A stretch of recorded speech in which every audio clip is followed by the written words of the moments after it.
So फिग्मानं 3 नवीन updates release केलेले आहेत. तिन्ही अपडेट्स फ्रेम रिलेटेड आहेत. तर त्यातला पहिला अपडेट आपण बघूया. समजा ही तुमची फाईल आहे आणि तुम्हाला एक मिडल फ्रेम तयार करायचे. जसं की समजा ह्याच्यानंतर तुम्हाला एक फ्रेम आहे ज्याच्यामध्ये पॉपअप अपियर होतं आहे. ती फ्रेम तुम्ही मे बी विसरला होतात आणि तुम्हाला ती ॲड करायची आहे. तर पूर्वी तुम्ही कसं करत होतात की ही फ्रेम इकडं सरकवायची, त्याच्यानंतर अल्ट प्रेस करून ही डुप्लिकेट करायची. अल्ट किंवा ऑप्शन प्रेस करून तुम्ही डुप्लिकेट करत होता. पण ही मॅन्युअल प्रोसेस होती. समजा तुमच्या एक 50 फ्रेम्स तयार झाल्यात, तर तिथं तुम्हाला हा मेजर प्रॉब्लेम होता की झूम आउट करा, सिलेक्ट करा, मूव्ह करा, बरोबर होता. पण फिग्मानं त्याच्यावर अपडेट आणलेला आहे. तुम्ही काय करायचं, जी फ्रेम तुम्हाला डुप्लिकेट करायची त्याच्यावर क्लिक करायचं, फ्रेम टूल सिलेक्ट करा तुम्ही. ओके, त्याच्यानंतर तुम्हाला हे 2 डॉट्स बघायला मिळते.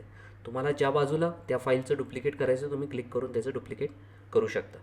आता समजा तुम्हाला या आणि या फ्रेमच्या मध्ये एक ब्लँक स्क्रीन ॲड करायचे, तर ते कसं करता येईल. तर सेम फ्रेम टूल सिलेक्ट करायचं, जिथं तुम्हाला ॲड करायचं तिथं जायचं आणि क्लिक करायच्या आधी ऑप्शन किंवा अल्ट प्रेस करायचं आणि तुम्ही क्लिक करायचं. ते ब्लँक फ्रेम तिथं ॲपियर होईल. सो ओके, हा पहिला अपडेट होता. पुढचा अपडेट असा आहे की पूर्वी जेव्हा जेव्हा तुम्ही फ्रेम ॲड करत होता त्याचे कॉर्डिनेट्स जे असायचे, एक्स आणि वाय कॉर्डिनेट्स रॅन्डम असायचे. तुम्ही कुठं प्रेस कराल त्यानुसार 900, 200, -200 असे यायचे. बट आता फिग्मामध्ये तुम्ही कुठेही फ्रेम ॲड केलीत तर ती नेहमी 0-0ला येणार. ते एक्स वाय कॉर्डिनेट तुम्ही बघितले तर 0-0. मी समजा ही डिलीट केली आणि परत मी ॲड केली तर ती 0-0लाच ॲड होणार एक्स वाय कॉर्डिनेट्स. ओके, हा दुसरा अपडेट होता.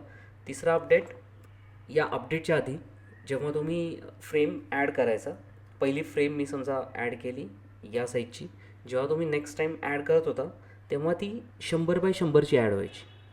पण आता तसं होत नाही. या अपडेटनंतर तुम्ही जी फ्रेम साईज तुम्ही आत्ता ड्रॉ केलेला आहे तीच फ्रेम तुम्हाला परत ॲड केली जाणार आहे. ओके, सेम आता ह्याच्यानंतर समजा मी साईज चेंज केला, मी या साईजची बनवली, तर ह्याच्यानंतर जेव्हा मी फ्रेम टूलनं फ्रेम ॲड करणार आहे ती त्या साईजची होणार आहे. तर बेसिकली फिग्मा ते रिमेंबर करते की तुम्ही आधी कुठल्या साईजची फ्रेम ड्रॉ केली त्यानुसार ते दुसरी ड्रॉ करून दाखवते. तर हे फिग्माचे लेटेस्ट अपडेट होते. धन्यवाद.